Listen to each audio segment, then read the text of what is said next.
आजच्या नवरात्रीचा दुसरा दिवस आहे आणि आज आपण बनवतोय मऊसूत खिचडी। आता खिचडी मऊ होण्यासाठी काय करायचं, जर तुम्हाला सकाळी करायची असतील म्हणजे खिचडी तर तुम्ही संध्याकाळी साबुदाणे भिजत घाला आणि संध्याकाळी खायची असेल तर सकाळी भिजत घाला, म्हणजे अगदी एकदम छान मऊ साबुदाणे भिजतात अशी। तर हे मी रात्रीच भिजवलेले आहे। आता आपण कढईमध्ये तेल तूप जे तुम्हाला पाहिजे ते घ्या आणि आता हे मी तेल घेतले। तेल तापलं की आपण यात बारीक चिरलेला बटाटा घालणार आहे।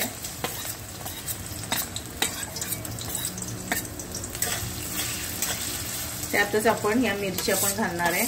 जसं तुम्हाला तिखट आवडते त्या हिशोबाने मिरच्या घालायच्या आणि मध्ये थोडंसं मीठ घालायचं।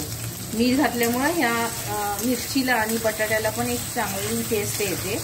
तर हे आपण छान भाजून घेऊया। आता या साबुदाण्यामध्ये आपण मीठ घालणार आहे। एक अर्धा चमचा मीठ घातले मी। नंतर एक 5 चमचे शेंगदाण्याचं कूट घालायचं। शेंगदाण्याचं कूट जरा व्यवस्थित घालायचं म्हणजे खिचडी छान होते।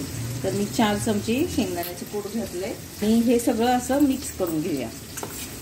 आता बटाटा आणि मिरची चांगली परतली गेली आहे असं बघायचं, हात म्हणजे उद्दन घालून बघा मस्त शिजलेला आहे बटाटा। आता याच्यामध्ये आपण हे साबुदाणे मिक्स केलेले आहेत, शेंगदाण्याचं कूट मीठ वगैरे हे सगळं घालायचं आणि छान परतून घेऊया। आता आपली खिचडी तयार आहे, म्हणजे हा साबुदाणा आहे ना तो चांगला फुललाय व्यवस्थित आणि एकदम मऊसूत झालाय। आणि जर अशी पांढरट दिसली ना तर ती कच्ची असते खिचडी आणि मग ते पचायला पण जड जाते। तर हे पूर्ण आपलं छान अगदी मऊसूत झालेली आहे खिचडी। आता आपण ही काढून घेऊया। अशा प्रकारे देवीला नैवेद्य दाखवण्यासाठी आज आपली मऊसूत अशी खिचडी तयार आहे। व्हिडिओ आवडला असेल तर लाईक करा, शेअर करा आणि चॅनलला सबस्क्राईब करायला विसरू नका। Bye bye.